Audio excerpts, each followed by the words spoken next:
Welcome to Heartcast, a podcast of Hospice of the Red River Valley. I'm your host, Dave Nillis. Today we are joined by Kathy Miller. Kathy is a social worker with Hospice of the Red River Valley. Kathy, we've all heard the term self-care. What does it mean? Well, I think it's different for everyone, but it's just a matter of being able to take care of yourself as you're going through difficult times, whether that's grief and loss or caregiving, but just being able to make sure that you are taking care of yourself so that you can continue to take care of others, whether that's a loved one or those that you live in the same house with.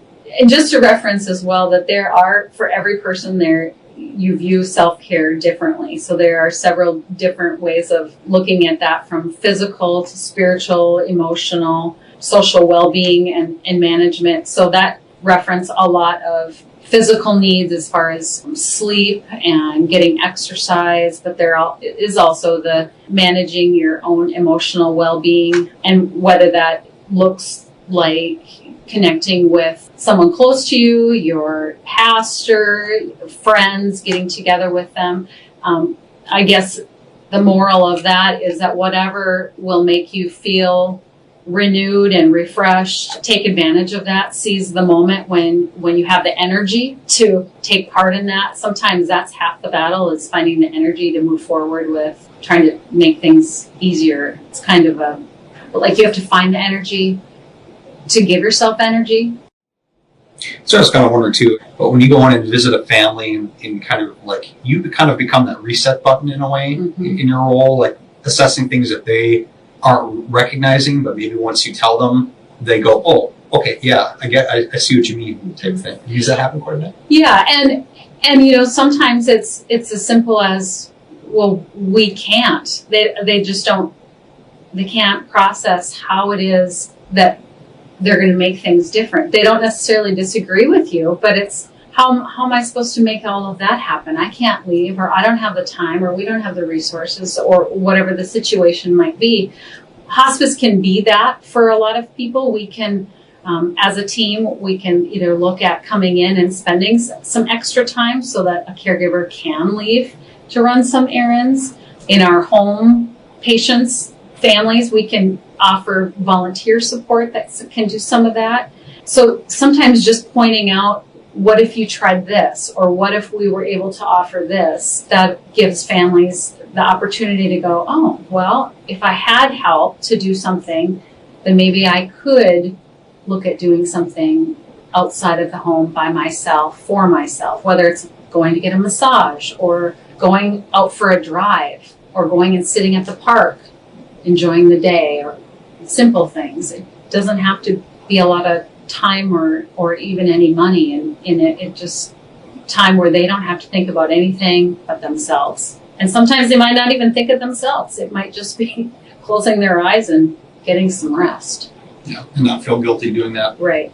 The whole concept often of self-care is so overwhelming for people that they don't even know where to start, because they're already taking care of a loved one. They're already managing their symptoms and giving them their meds and making, the physical care of someone else. And now I might be suggesting, but you need to take care of yourself too.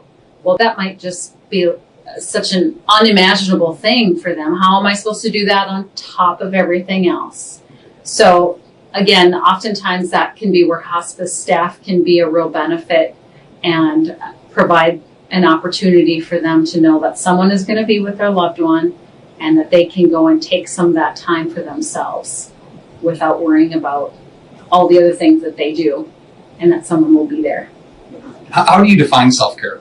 Honestly, during the pandemic, it's made everyone kind of reevaluate how to take care of themselves in a different way. And with a lot of people taking time to work at home, not being able to do the things that they used to, you tend to spend more time reflecting on what's important, how to do things differently. So for myself, it's been more about sitting down and writing letters to people. It's the old-fashioned way of doing things versus texting and emailing people.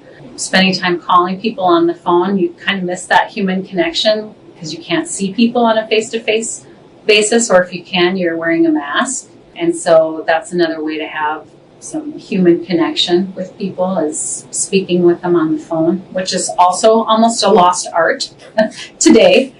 Spending time outside or exercising, whether it's with your family, your children, your pets. I think getting fresh air and a new perspective on things is helpful. For some, that's not as easy. What are some of the benefits of practicing self-care? Good self-care manages how we interact with others, managing a person's mood, but it's getting a fresh look on things. If you're in a high stress, high energy situation, whether it's taking care of others or interacting with other people, if you're stressed out and if you're anxious, that's not doing anyone any good. So being able to take a step back and take care of yourself, it bodes well for everyone, not just you, but all those people you interact with on a daily basis. How do you suggest somebody starts a self-care routine? Sometimes that's hard, just in that you have to have some self-reflection on where you're at. What's causing you difficulties? What's causing you the most stress? Where are areas that you can make some changes? Sometimes just being able to set a regular routine. So every morning, instead of just jumping right into work, maybe it's going to be, I'm going to sit and have a cup of coffee and enjoy, the sun's out today, or just little things, but rather than maybe doing what you've always done, pausing to reflect on what can be done differently, what's important. Sometimes we put a lot of value in things that maybe we shouldn't, or don't need as much of our time and energy, that we focus on different things. It's really advice that it kind of is universal for all of us. But I'm curious, how does self-care factor into your work at Hospice of the Red River Valley?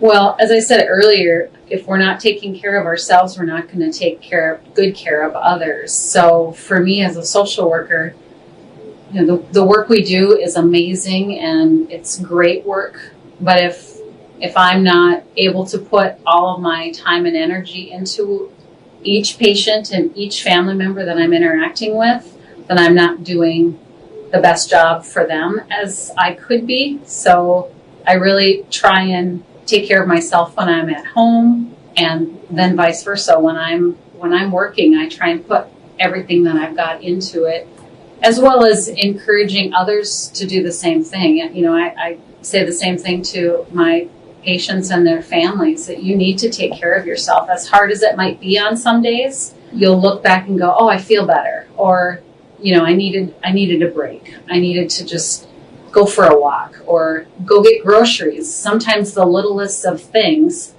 can make us feel like, we just won the lottery, and it's just a simple thing. Or taking a nap, knowing that, I just didn't realize how tired I was until I got some sleep. So it can just be little things. It is our neck of the woods. They're hard workers, they've got good work ethic, and they would much rather help others than to help themselves. And so therein lies the problem with they're not taking care of themselves, but they don't want to ask anyone else for help so that they can accomplish that. It's a hard thing for any of us to do, to ask for help, whether it's something simple as shoveling the driveway or coming in to help reposition their loved one. But I always tell people that if you're not going to ask for help, you're either going to end up burning out, getting hurt yourself, and then you won't be able to help continue on this journey. So I think having just candid conversations and talking about the realistic situation of this could go on for a long time. How are we going to get you through the long haul? What's going to be best for you and for your loved one? And that's the benefit of having hospice there, is we can help you. We're not going to come in and take over. And so we'll be there to support you and do whatever. But those conversations will continue throughout. And that's building trust and relationships with people. So we usually get there, and usually that's not as hard once you've been working with a patient and family later. If that's more of an even flow. It just kind of rolls together. Oftentimes what we see, particularly for those who are caregiving for loved ones, is you're so in the moment and you are doing, it's kind of like your routine, and you stop thinking about the emotional side of what you're doing, and you just go through the motions and do the physical needs of taking care of someone. What we see with that then is that people are function more in an almost denial that their loved one has a disease of some kind that is progressing and is getting worse, and then becomes the hard work of the emotional side of taking care of themselves. They're at times in denial, and they're either not wanting to or don't recognize that they haven't really processed what's coming next or how to deal with that. And so, again, that comes through building relationships and trust with people so that they're willing to share that part of their lives with you. But once you can start voicing that this is the progression and this is where we're headed with this illness, and we want you to seize the moment and have every opportunity to talk with your loved one and to experience those intimate conversations with one another.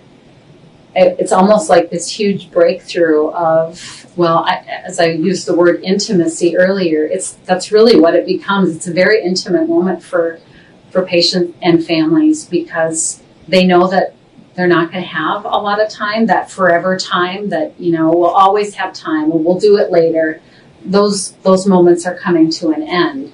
And to be able to encourage families to have the conversations of what's important, say the things that you need to say, what's on your heart, leaving no regrets. I think oftentimes that's what patients and families are most grateful for, is that they had the opportunity and took the time to say what they needed to. Is there anything about self-care you'd like to add? That it's incredibly important. And when we think that we are doing the most that we can, chances are there's something else that can be done. We tend to minimize the need for it, I think. And so just taking time to give yourself some grace and some peace of mind that it's okay to just take a little time for yourself and regroup, reframe the situation, and go back in with fresh eyes and a fresh perspective. Thank you for listening to Heartcast. For past episodes and more information about Hospice of the Red River Valley, visit hrrv.org.